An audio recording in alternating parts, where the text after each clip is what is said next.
ravi de vous retrouver dans cette nouvelle édition dont voici les principaux titres. À la capitale politique Gitega, il y soutient une retraite gouvernementale dirigée par le chef de l'État, Évariste Ndayishimiye.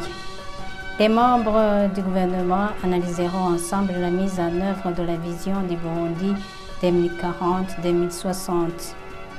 Et puis, la récolte du maïs des coopératives Sangwe œuvrant dans la province Ngozi a été bonne. Constat de Saint-Guillaume Michel, président de la Confédération des coopératives Sangwe, ce lundi lors du lancement de la récolte du maïs dans les champs se trouvait sur la colline Nyanza, c'est en commune Ngozi. Je suis en compagnie de Amos Balimwabo. Bienvenue encore une fois. Il se tient depuis ce mardi au chef-lieu de la capitale politique Gitega une retraite gouvernementale dirigée par le chef de l'État Évariste Ndayishimiye. Les membres du gouvernement analyseront ensemble la mise en œuvre de la vision du Burundi 2040-2060. Le président de la République a indiqué que la restructuration du budget permettra de conduire le pays sur son objectif d'un Burundi émergent en 2040, pays développé en 2060. Des précisions avec Célestin Chimiliman.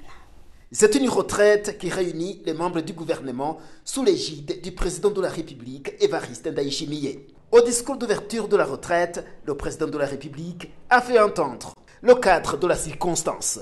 Promouvoir le développement du pays en filigrane de la vision Burundi pays émergent en 2040 et pays développé en 2060. C'est pourquoi, a-t-il dit, il s'est avéré impérieux de révolutionner le fonctionnement du budget de l'État en adoptant le style budget-programme.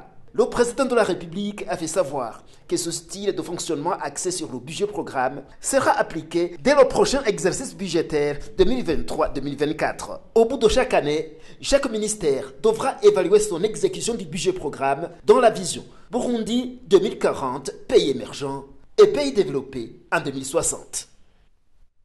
L'Assemblée nationale a adopté ce mardi le calendrier des activités de la session parlementaire ordinaire pour la période du 10 au 17 de ce mois d'avril. Il s'agit entre autres de l'analyse du rapport d'exécution du budget de l'État pour le premier trimestre exercice 2022-2023. Mariussi Muhirwe. Dans ce calendrier des activités et de la session parlementaire ordinaire d'avril 2023, allant de la période du 10 au 17 avril, l'Assemblée nationale prévoit en sa séance plénière l'analyse et commentaire du projet de loi portant règlement et compte rendu budgétaire pour l'exercice 2021-2022, rapport d'exécution du budget de l'État pour le premier trimestre, exercice 2022-2023. Gélas Daniel Ndabirabe, le président de l'Assemblée nationale, a aussi rappelé quelques points abordés après ces missions dans les pays étrangers, notamment au Sud-Soudan, en Côte d'Ivoire et ailleurs. Dans cette période, d'autres activités seront organisées en commission. Calendrier adopté. Le secrétaire général du parti CNDD-FDD poursuit sa descente dans la province de Kirundo.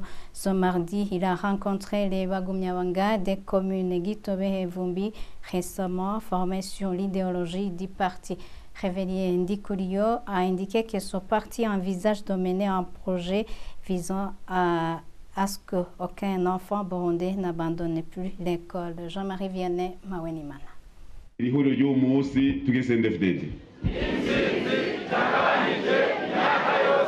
Amen. Au deuxième jour de sa descente auprès des Bagumyabanga récemment formés à l'idéologie du parti, le secrétaire général du parti CNDD-FDD, Révérien Ndikurio, en compagnie avec des secrétaires nationaux au sein du parti, a rencontré les Bagumyabanga de deux zones, Chore et Gitowe, de la commune Gitowe, et ceux de trois zones de la commune Vumbi, dont Tchendajuru, Vumbi et Bukuba. Dans toutes ces zones, le révérend Dikuliyo a appelé les Bagumyabanga à la solidarité et à échanger sur des opportunités de développement familial et national. En outre, le secrétaire général du parti CNDD-FDD, révérend Dikuliyo, a annoncé que ce parti envisageait de mener un projet visant à ce qu'aucun enfant burundais n'abandonne plus l'école. La raison, c'est le révérend Dikuliyo, et que l'école est la fondation de tout avenir qui se veut prometteur. Rappelons que ce sont ces Bagumyabanga formés à l'idéologie du parti CNDD-FDD qui vont alors l'enseigner aux autres au niveau collinaire.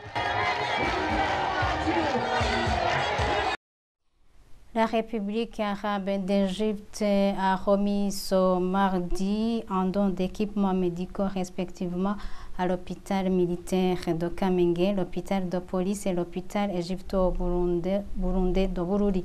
L'ambassade de la République arabe a indiqué que son pays soutiendra toujours le gouvernement du Burundi dans ses efforts de développer le pays. Le point avec Eliane Manelambona. Ce don offert par la République arabe d'Égypte via son ambassade au Burundi était composé d'équipements médicaux, dont les consommables des machines d'hémodialyse pour les unités d'hémodialyse de l'hôpital militaire de Kamenge et l'hôpital de police. L'hôpital égypto-burundais de Bururi a reçu des équipements de maternité, dont les tables d'accouchement, les lampes chauffantes, des couveuses ainsi que des équipements de bloc opératoire. Les bénéficiaires ont apprécié ce don combien important qui permet de sauver des vies humaines et les bonnes relations de coopération qui existent entre les deux pays. Ils ont néanmoins émis le souhait d'être formés pour des prestations effectives et l'appui dans d'autres services de ces hôpitaux. Comme l'a indiqué l'ambassadeur d'Égypte au Burundi, Yasser Latawi, ce don s'inscrit dans le cadre de la mise en œuvre des accords de partenariat dans le domaine de coopération entre les deux pays frères. Il a fait savoir que son pays soutient le président de la République, Évariste Ndayishimiye, et son gouvernement dans ses efforts pour développer le pays.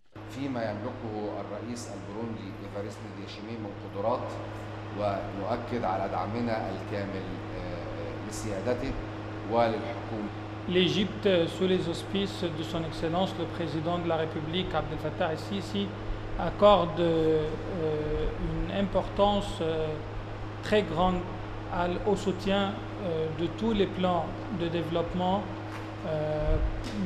de son Excellence le président Évariste Ndayishimiye, président de la République du Burundi, dans tous les domaines. Et nous croyons totalement dans la qualité et dans la volonté de son Excellence le président Évariste Ndayishimiye à soutenir et à appliquer son plan de développement afin de garantir la prospérité du peuple burundais. Il a terminé en réitérant la volonté ferme et la détermination de son pays à soutenir les efforts du gouvernement du Burundi en vue de parvenir au développement durable. 25 techniciens anesthésistes, 25 infirmiers des blocs opératoires et 25 médecins suivent depuis ce lundi une formation des prestataires de soins en chirurgie de district. Cette activité qui va durer 6 mois a été lancée en province Ngodi. Les détails avec la Vigilimana. Dans cette formation, on a choisi 25 infirmiers des blocs opératoires, 25 techniciens anesthésistes et 25 médecins. Il est prévu un mois de formation théorique et 5 mois de pratique dans les hôpitaux. Le représentant résident de l'agence de coopération belge Enabel et les autres intervenants dans le secteur de la santé a dit que la chirurgie de district représente un défi de santé publique vu le besoin de disposer dans les hôpitaux de district d'équipes multidisciplinaires capables de poser des actes de la chirurgie de base.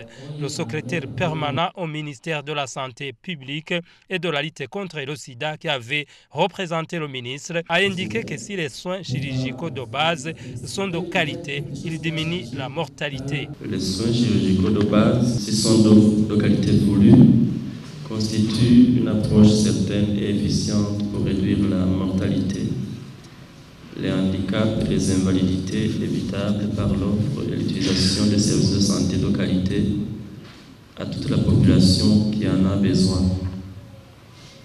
Il constitue donc un des piliers pivots de l'approche des soins de santé primaire, tremplin vers la couverture sanitaire universelle. Pour toutes ces raisons, le ministère de la Santé publique et de la lutte contre le sida a adopté la chirurgie de district de base introduite dans le paquet complémentaire d'activité des hôpitaux de district et assimilés du pays comme la pierre angulaire de renforcement de son système de santé, tout en améliorant le système de référence et contre-référence. La première formation a été bénéfique dans la mesure où les cas de transfert ont sensiblement diminué, augmentation des soins de qualité et les ressources financières. Je vous le disais en titre, la récolte du maïs des coopératives Sangwe œuvrant en province Ngozi a été bonne cette année, constat fait par Sengyumva Michel, président de la Confédération des coopératives Sangwe, ce lundi, lors du lancement de la récolte dans les champs se trouvant sur la colline Nyanza, zone Mugomere, c'est en commune province Ngozi. Patrick Giramauro. Ce champ de maïs qu'on a commencé à récolter ce lundi sur la colline Nyanza, en commune et province Ngozi, appartient à la Fédération des coopératives Sangwe de la province Ngozi et s'étend sur une superficie de près de 9 hectares, au moment où une autre superficie de plus de 46 hectares est couverte par d'autres cultures vivrières et marécagères. Quant aux représentants de la Fédération de ces coopératives Sangwe, Michel Sengyumva, ils ont indiqué qu'ils n'ont semé que 109 kg de maïs pendant la saison culturelle A et ils s'attendent à une récolte comprise entre 20 et 30 tonnes de maïs. Michel Sengyumva, au nom de ces coopératives, indique qu'ils sont satisfaits de la récolte tant au sein de la fédération provinciale qu'au sein des coopératives sur les collines respectives. Il lance un appel vibrant aux membres de ces coopératives pour qu'ils redoublent l'effort dans les travaux d'intérêt communautaire, car les coopératives sont leur patrimoine et non l'affaire du gouvernement. Le gouvernement a tout fait pour donner le capital de démarrage aux sociétés coopératives. Il faut que la population s'en approprie.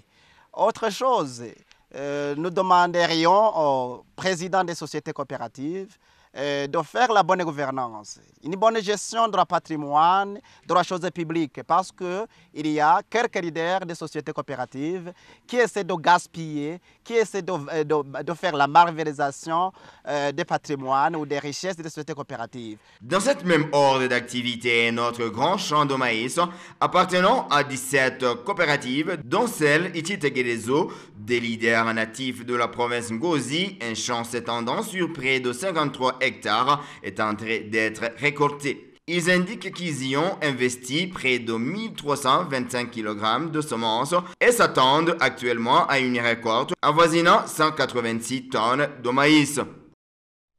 Les médias communautaires sont appelés à vulgariser les prévisions saisonnières à la population pour l'aider à adopter un comportement adéquat face au changement climatique. Cela ressort d'un atelier d'échange sur la vulgarisation de prévisions saisonnières organisé par la plateforme nationale pour la prévention des risques et gestion des catastrophes à l'intention des responsables des médias communautaires. Les précisions avec Gide Mazmouti.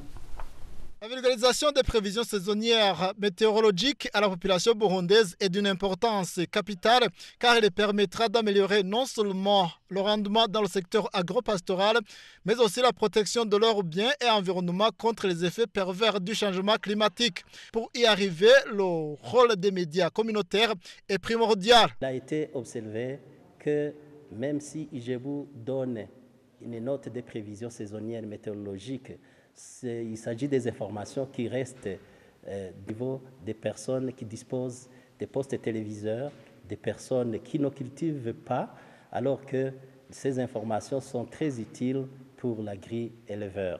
C'est pour cela que nous avons organisé au niveau de la plateforme nationale de prévention des risques et de gestion des catastrophes cette activité d'échange avec les responsables de ces radios pour qu'ils revoient le programme de diffusion et puissent intégrer les informations météorologiques saisonnières pour que l'agri-éleveur tire profit de la diffusion de ces radios communautaires, de cette information qui est produite par Ijebu. Les médias communautaires invités à cette séance ont souligné l'importance de cette vulgarisation et pour sa réussite, ils ont recommandé à ce qu'ils soient associés dans le réseau national de communication et d'information avant, pendant et après la catastrophe, produire régulièrement des émissions et reportages pour informer la population sur les prévisions saisonnières et pour l'IGEBU et les autres services habilités, développer une nouvelle stratégie de communication par la synergie des médias en cas de début de chaque saison culturelle pour tenir ainsi la population informée. Et le ministère de l'Éducation nationale et de la recherche scientifique a organisé ce mardi à Bujumbura un atelier de présentation du rapport d'une étude faite par la commission de son ministère sur l'évaluation de la qualité des manuels au Burundi afin d'améliorer ce secteur. Pascal Kumbuka. Cet atelier qui a vu la participation des membres de la commission qui a fait une étude sur l'évaluation de la qualité des manuels scolaires de l'école fondamentale au Burundi, des cadres de ce ministère et des organisations internationales comme l'UNESCO et d'autres qui appuient le Burundi dans le secteur de l'éducation a été ouvert par le secrétaire permanent au ministère de l'Éducation et de la recherche scientifique, Frédéric Bangirinama. Il a dit que cet atelier a été organisé pour présenter le rapport de cette étude. Cette étude permettra d'améliorer la qualité des manuels scolaires et le secteur de l'éducation au Burundi pour se conformer aux autres pays africains francophones qui eux aussi sont en train de travailler pour la qualité des matériels scolaires pour l'intérêt de leur population. Le ministère de l'Éducation nationale et de la recherche scientifique vient d'ouvrir un atelier de restitution des résultats ici d'une évaluation des ressources éducatives, les manuels scolaires qui sont utilisés dans les 3 premiers cycles du fondamental et dans le 4e cycle du fondamental. C'est une évaluation qui a été faite en synergie entre l'AFD, l'UNESCO et la Confemen et en collaboration avec une équipe d'experts nationaux. Les recommandations formulées par ces experts vont nous permettre de nous améliorer dans la mise en place et dans l'élaboration de nouveaux manuels scolaires. Et vous savez très bien que nous sommes en pleine réforme. On a déjà commencé par la première année, on est actuellement à la 4e année et nous pensons qu'en continuant en 5e, 6e année et en embrayant vers la révision des manuels de 7e vers la 9e, cela va nous permettre inévitablement d'intégrer les recommandations et les stratégies qui permettraient de lever les lacunes observées. Pendant cet atelier de 2 jours, les participants vont échanger sur le rapport de cette étude. Les différents partenaires du Burundi dans le secteur de l'éducation, comme l'UNESCO et la conférence des ministères de l'éducation de la francophonie, ont promis de continuer à appuyer le Burundi dans ce secteur. Lancement officiel ce mardi à l'Institut français de Bujumbura du Festival international de l'humour. Différentes activités et spectacles sont prévus. Elsie Aurore Kamkama. Ce festival international de l'humour, appelé Festival Canal Comedy Buja, qui a été officiellement lancé ce mardi à l'Institut français de Bujumbura, verra la participation de différents comédiens qui viendront d'Afrique et d'Europe et durera 10 jours. Son objectif alors, comme le dit Michael Sengazi, comédien burundais, c'est de mettre la comédie burundaise à l'échelle internationale. Le lancement de ce festival, l'idée derrière, c'est de promouvoir le talent burundais, le talent made in Burundi, comme on dit, pour que l'on puisse faire rayonner les couleurs du Burundi à travers toute l'Afrique. Parce que les talents qu'on a sélectionnés, que ce soit à Gitega ou ici à Bujumbura, ceux qui vont être sélectionnés à partir d'aujourd'hui vont faire des formations de 10 jours et après ces formations vont passer dans une émission qui s'appelle Canal Comedy Club et c'est vu sur, je dirais, 75% du territoire africain, Canal plus Pop. Je me dis c'est quelque chose de très important et c'est l'objectif derrière, c'est de mettre au devant l'image du Burundi d'une façon positive et d'une façon beaucoup plus drôle. Notez qu'après une formation en comédie de 21 jeunes humoristes qui seront choisis, différents spectacles sont prévus pour lundi, mardi, mercredi à l'école française à 18h et pour jeudi ce sera à l'Institut français de Bujumbura. Dans la chronique Choses publiques de ce mardi, nous vous parlons des travaux de pavage de certaines avenues de la zone Buyenzi. C'est en commune Mukaza de la mairie de Bujumbura qui n'ont pas été exécutés. L'administrateur de la commune Mukaza tranquillise la population.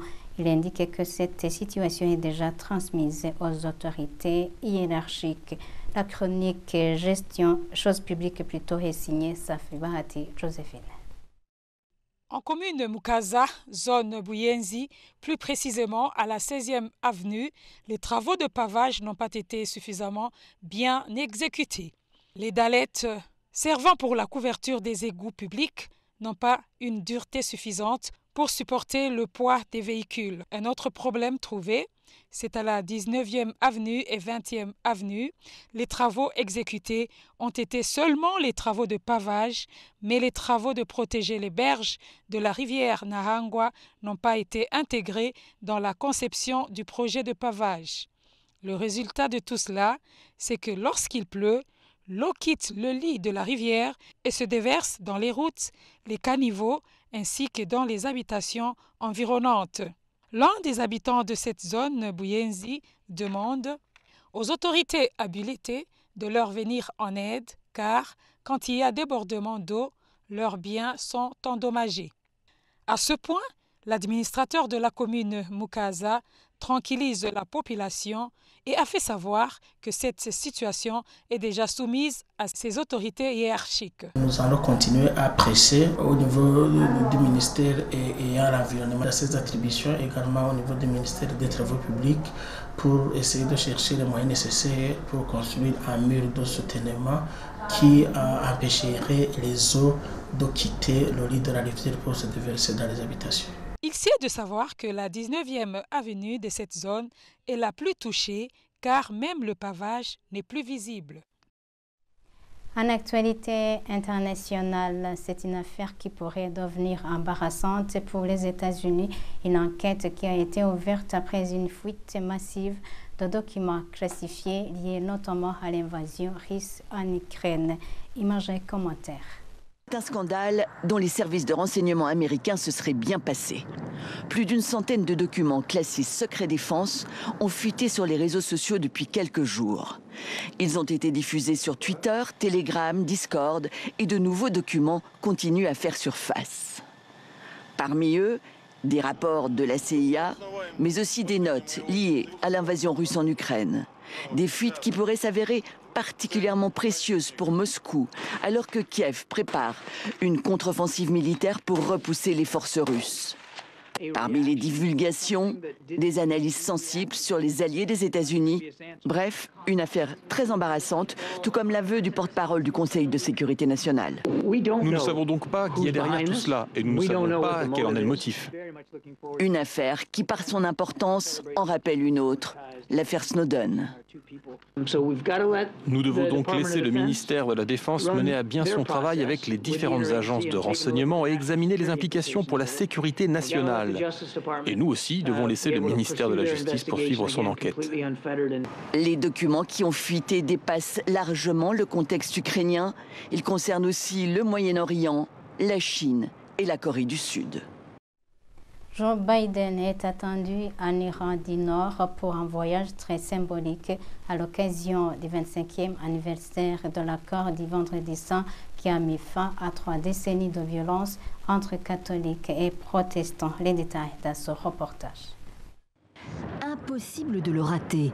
Un Joe Biden plus grand que nature sur cette fresque murale du centre-ville de Ballina dans le nord de l'Irlande, à 2 pas de là où habitait l'arrière-arrière-arrière-grand-père de l'actuel président américain, un certain Edward Blewett. Selon cet ancien sénateur propriétaire d'une boutique de souvenirs, son établissement se situe sur le site même de la maison ancestrale. Nous sommes ici à côté de ce qui reste du cottage original des Blewett, construit en 1825 à peu près.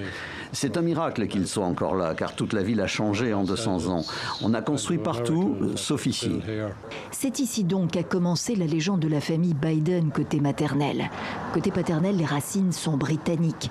Et ici que l'actuel locataire démocrate de la Maison-Blanche est attendu de pied ferme pour une halte personnelle cette semaine, à côté des étapes officielles de Belfast et de Dublin, à l'occasion du 25e anniversaire de la signature des accords de paix du Vendredi Saint entre catholiques et protestants. Les Irlandais partis pendant l'oppression et la famine sont allés aux États-Unis travailler dans les mines de charbon et construire les chemins de fer. Des emplois vraiment difficiles, mais avec la fierté et l'enthousiasme d'une vie meilleure. La boucle est bouclée aujourd'hui puisqu'un fils de Ballina est devenu président des États-Unis. Une belle histoire, ajoute-t-il, que Biden, déjà venu en 2016 puis en 2017, ne devrait pas se priver de jouer à nouveau. Lui qui se verrait bien célébrer 3 ou 4 chasses aux œufs supplémentaires à la Maison-Blanche, confidence glissée à la chaîne américaine NBC lundi de Pâques. Rien d'officiel pour l'instant, une candidature est prématurée selon son entourage. Mais comme son prédécesseur et meilleur rival républicain le sait, il n'est jamais trop tôt pour partir à la pêche aux voix. Plus de 30 millions d'Américains revendiquent des racines irlandaises.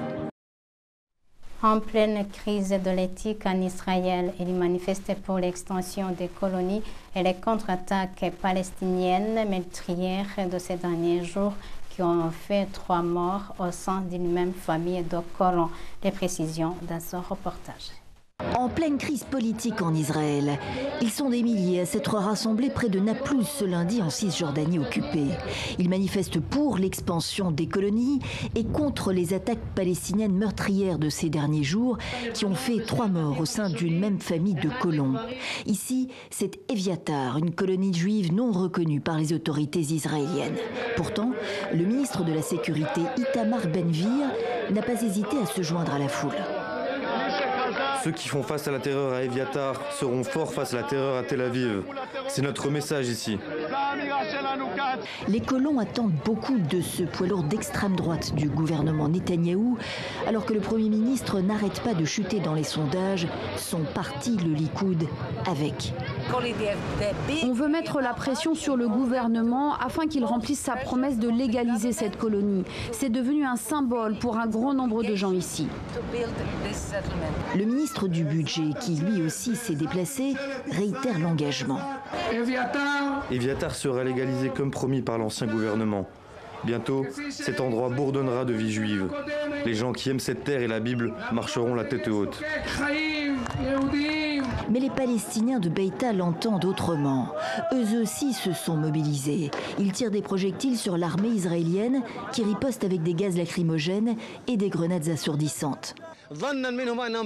Les colons israéliens pensent qu'ils retourneront au mont Sabi, mais les habitants de Beïta ne les laisseront jamais retourner sur cette montagne où 12 martyrs sont tombés et où 5000 personnes ont été blessées. Près de 200 blessés de sources palestiniennes et 2 soldats légèrement blessés selon un porte-parole de l'armée israélienne. C'est le bilan provisoire de ces affrontements. Depuis le début de l'année, le conflit israélo-palestinien a coûté la vie à 94 Palestiniens au moins et une vingtaine d'Israéliens, selon les agences de presse. Ainsi s'achève ce journal. Merci de rester à notre compagnie. À la prochaine.